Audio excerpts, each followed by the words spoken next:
Често идвам тук. Исках да ви я покажа. Не заради друго, ама да остане един спомен. То друго може и да не остане. Гледам я и нещо ме стяга в гърдите. Мисля си какъв ли живот са живели обитателите й. Какви мечти са имали, какви тревоги са ги спохождали. Може би е на повече от 100 години, но все още се държи.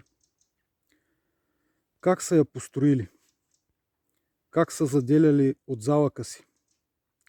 За тях е била по-ценна от двореца.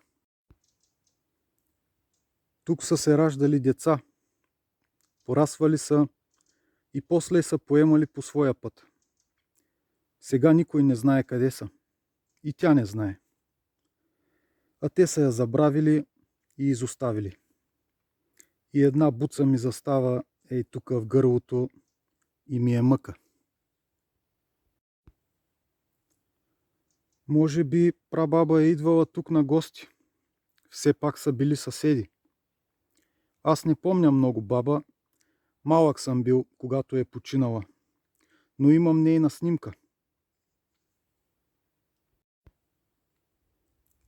Като се замисля какъв живот е кипял наоколо, в селото по онова време е имало 350 човека.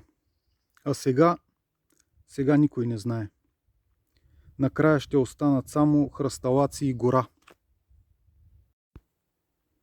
Или пък не. Седя, гледам я и сякаш се пренасям назад във времето.